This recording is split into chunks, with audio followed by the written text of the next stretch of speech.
Hello everyone, आज की इस वीडियो में हम पढ़ेंगे सुश्रुत के बारे में।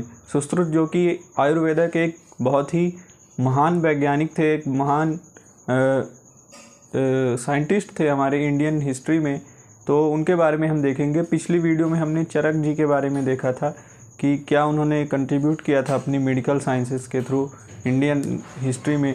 तो इसके बाद हम आज देखते हैं सुश्रुत के बारे में। तो सुश्रुत जो हैं तो एक एंशियंट इंडियन फिजिशियन हैं। ये कैसे हैं? एक फिजिशियन है, यानी एक तरह से ये वैद्य हैं। इन्होंने क्या किया, ये एक फिजिशियन थे, ये डॉक्टर थे। और ये क्या कौन है? ये वर्ल्ड्स के फर्स्ट सर्जियन हैं, यानी दुनिया के पहले सर्जियन यही हैं। सर्जन डॉक्टर्स जो हैं वो वर्ल्ड के पहले सर्जन यही थे। और इन्हें father of surgery and father of plastic surgery भी बोला जाता है। इन्हें सर्जरी या प्लास्टिक सर्जरी, इन दोनों के इन्हें पिता कहा जाता है। Lived in Kashi between 800 to 700 before Christ era, यानी क्राइस्ट एरा के पहले, यानी कि लगभग 800 वर्ष से लेके 700 वर्ष के बीच में इनका जन्म काशी में हुआ था और ये काशी में रहते थे। Known for his extensive work on medical procedures, use of anesthesia। इनको किस लिए जाना जाता है? क्योंकि ये एनेस्थीसिया के ऊपर बहुत ज़्यादा काम किए थे। एनेस्थीसिया का यूज़ कैसे करना है ताकि अनकॉन्शियसनेस को लाया जा सके। जब कोई सर्जरी करते हैं पेशेंट के ऊपर तो उसे बहुत ज़्यादा पेन होता है। यदि वो व्यक्ति कॉन्शियस होगा, यदि वो होश में होगा तो उसे बहुत ज़्यादा पेन महसूस होगा, इसलिए एनेस्थीसिया का यूज हम लोग करते हैं। तो इन्होंने क्या किया, पहली बार इन्होंने एनेस्थीसिया का यूज किया और लोगों को बताया इसके बारे में। और ये बहुत ज़्यादा extensive work on medical procedures, और मेडिकल प्रोसीजर्स कैसे होने चाहिए, कैसे मेडिकल साइंसेस में हमें डील करनी चाहिए बीमारियों के साथ, इसके बारे में इन्होंने बहुत ज़्यादा बताया। Creation of oldest medical text book, जिसे हम सुश्रुत संहिता बोलते हैं। इन्होंने क्या किया, एक सुश्रुत संहिता नाम से एक बुक इन्होंने पब्लिश की। इन्होंने बुक पब्लिश की और ये दुनिया की सबसे ओल्डेस्ट बुक मानी जाती है आयुर्वेदा के ऊपर। First person to use the skin grafts to repair damaged और disfigured tissues, considered the founder of plastic surgery. और ये पहले ऐसे व्यक्ति थे जिन्होंने स्किन ग्राफ्ट्स का यूज किया, यानी स्किन के छोटे से पार्ट को यूज करके ये इन्होंने क्या किया, रिपेयर किया डैमेज और डिसफिगर्ड टिश्यू, यानी कहीं पे यदि कोई टिश्यू या कहीं पे कोई पार्ट बॉडी का स्किन का यदि ख़राब हो जाए या उसका शेप सही ना हो या वो डैमेज हो जाए किसी तरह की इंजरी से, तो इन्होंने क्या किया कि स्किन के छोटे से पार्ट को यूज करके और वहाँ पे जो है तो उसको स्किन के पार्ट को दोबारा से उसको ठीक किया जो ख़राब हो गया था। और इसी वजह से इन्हें फाउंडर ऑफ प्लास्टिक सर्जरी, यानी प्लास्टिक सर्जरी का इन्हें संस्थापक भी माना जाता है। Forehead flap rhinoplasty, a technique still used today to reconstruct a nose. एक टेक्निक है फोरहेड फ्लैप राइनोप्लास्टी। इसमें इस टेक्निक का यूज करके आप जो हैं तो नाक नोज़ का जो शेप है उसको आप ठीक कर सकते हैं, या यदि किसी दुर्घटना में उसका शेप डिस्टर्ब हो गया या उसका साइज सही नहीं है, आपको चेंज करवाना है, तो ये टेक्निक आज भी यूज की जाती है। तो इसका सबसे पहले इस टेक्निक को किसने बताया, तो ये सुश्रुत जी ने बताया कि ये टेक्निक हम यूज करके फोरहेड फ्लैप राइनोप्लास्टी का यूज करके हम क्या कर सकते हैं, रिकंस्ट्रक्ट कर सकते हैं, दोबारा से हम उसका साइज और उसकी आकार को हम बना सकते हैं नोज के। He used a flap of skin from the forehead to form a new nose, यानी इन्होंने स्किन के ऐसे पार्ट को यूज किया और उसको दोबारा जो है नाक का शेप बनाने के लिए इन्होंने स्किन के पार्ट को यूज किया। Believed to have been the first person to use cannabis as an anesthetic, describe other herbal remedies to induce unconsciousness during surgery। ये माना जाता है कि ये ऐसे पहले व्यक्ति थे जिन्होंने कैनबिस का यूज किया, यानी कि एक तरह से भांग का यूज करके, और इन्होंने अनकॉन्शियसनेस को लाने का प्रयास किया। और ये पहले ऐसे व्यक्ति माने जाते हैं जिन्होंने कैनबिस का यूज करके और अनकॉन्शियसनेस को लाया, और उसके साथ ही describe other herbal remedies to induce unconsciousness during surgery. और ऐसी बहुत सारी हर्बल रेमेडीज़ का यूज करके इन्होंने अनकॉन्शियसनेस को लाया। इन्होंने बताया कि बहुत सारी ऐसी अलग अलग हर्बल रेमेडीज़ हैं, ऐसे उपाय हैं, ऐसे टेक्निक्स हैं जिसका यूज करके हम किसी भी व्यक्ति में अनकॉन्शियस कर सकते हैं, किसी भी व्यक्ति को, उसको हम बेहोश कर सकते हैं सर्जरी के दौरान। इन्होंने बहुत सारी ऐसी टेक्निक्स डेवलप की, many unique and practical techniques to dissect the human body. इन्होंने बहुत सारी ऐसी यूनिक जो है टेक्निक्स डेवलप की जो अपने आप में यूनिक हों, दूसरों से अलग हों, और प्रैक्टिकल टेक्निक्स हों जिनको हम प्रैक्टिकली यूज कर सकें।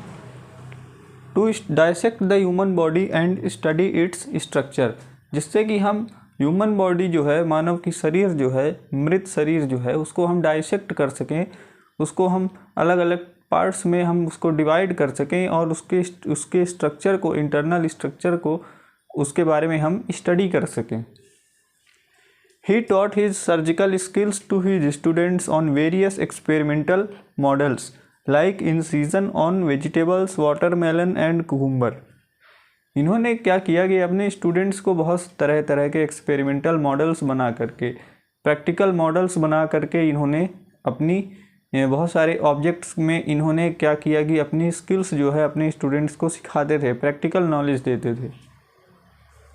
जैसे कि वेजिटेबल्स के ऊपर इंसीजन, यानी कि वेजिटेबल्स के ऊपर कुछ पार्ट उनका डाइसेक्ट करना, उसको काटना, उस पे चीरा लगाना एक तरह से, जैसे कि वाटरमेलन और कुकुम्बर।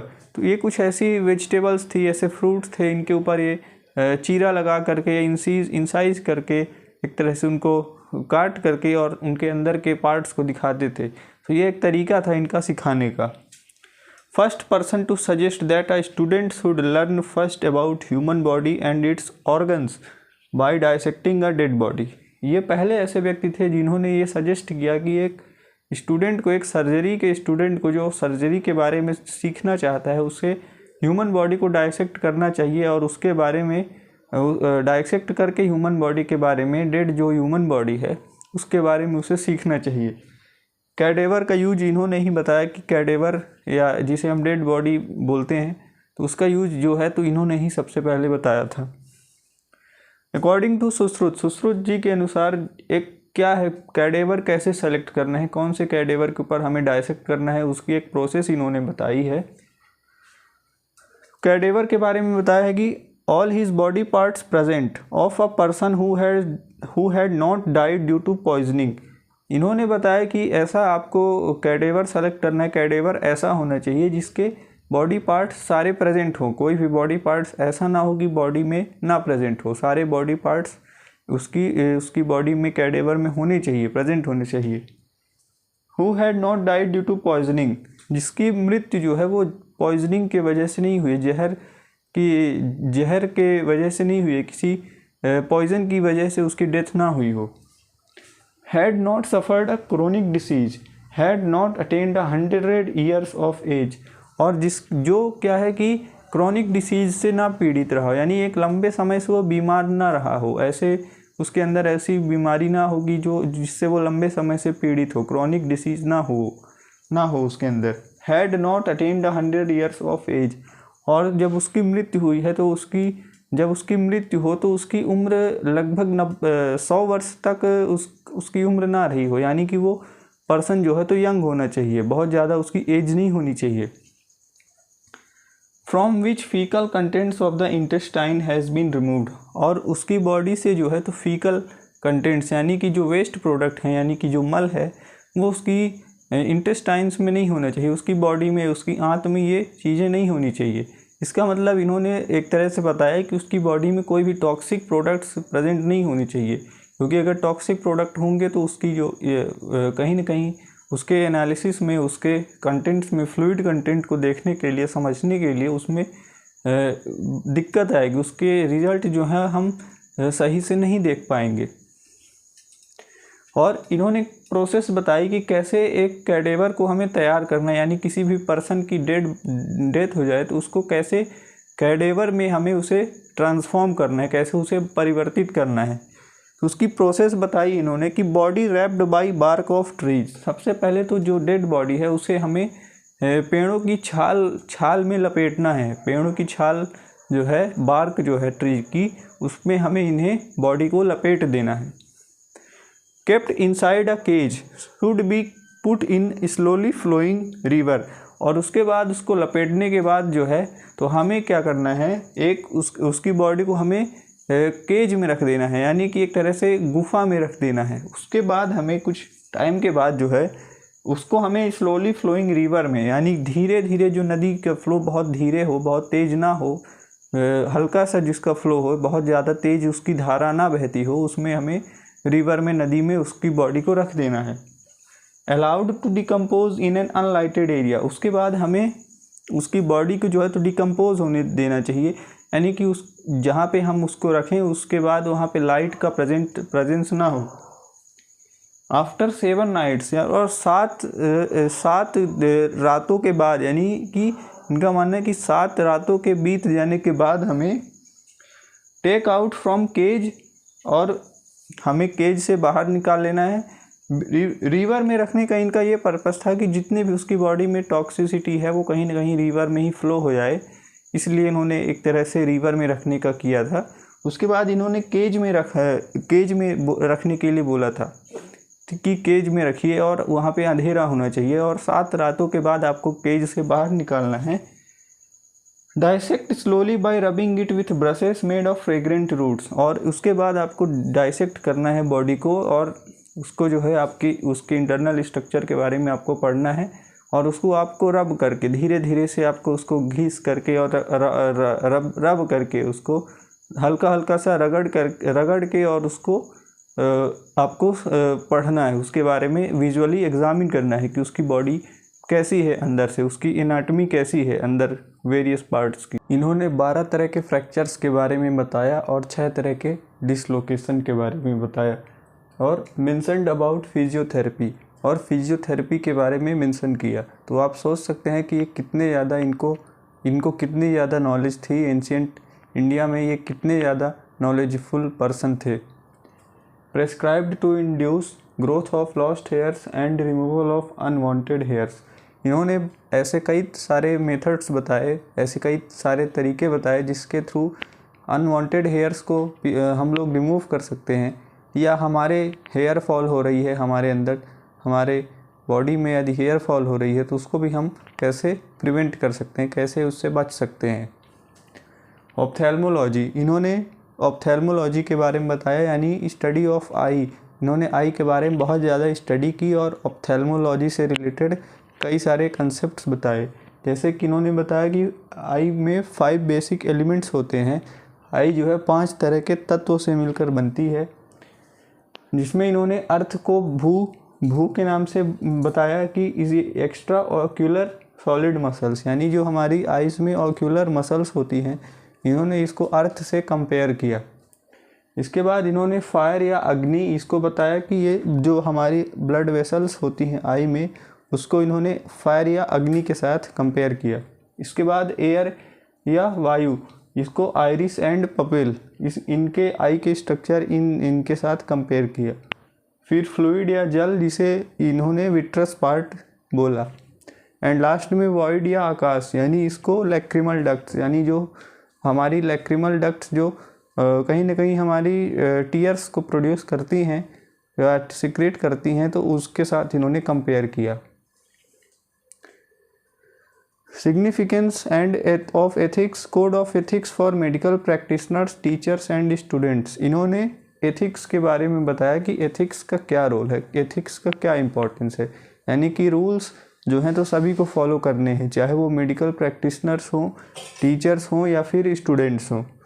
सुश्रुत संहिता रिटेन इन संस्कृत, ये संस्कृत में इन्होंने इस संहिता को लिखा था, पूरी तरह से संस्कृत में लिखी थी। इसमें मोर देन 1100 डिसीजेस, और इसमें 1100 से ज़्यादा बीमारियों के बारे में इन्होंने इसमें बताया है। Use of hundreds of medicinal plants. Sushruta Samhita जो है पूरी तरह से संस्कृत में लिखी गई है, मोर देन 1100 डिसीजेस, इसमें 1100 से ज़्यादा बीमारियों के बारे में बताया है। Use of hundreds of medicinal plants, और इसमें बहुत सारे मेडिसिनल प्लांट्स के बारे में, आयुर्वेदिक औषधियों के बारे में इन्होंने इसके बारे में जिक्र किया है, बताया है। और अरेबिक में इसे किस नाम से ट्रांसलेट किया गया? किताब शाहसून अल हिंदी या फिर किताब ए सुसरुद, इस नाम से अरेबिक लैंग्वेज में ट्रांसलेट किया गया। European translation by Hessler in Latin, Hessler ने लैटिन भाषा में इसको ट्रांसलेट किया। और मुलर जो है German by Muller in early 19th century, और 19वीं शताब्दी की शुरुआत में मुलर नाम के साइंटिस्ट ने इसे जर्मन लैंग्वेज में ट्रांसलेट किया। तो ये वीडियो थी हमारी सुश्रुत जी के बारे में। तो इस वीडियो में हमने उनके बारे में बहुत सारी चीज़ें पढ़ी। नेक्स्ट किसी वीडियो में हम और किसी अगले अच्छे से टॉपिक के बारे में पढ़ेंगे जो एग्ज़ाम पॉइंट ऑफ व्यू से बहुत ही ज़्यादा यूजफुल रहेगा। तो मिलते हैं नेक्स्ट वीडियो में। Thank you.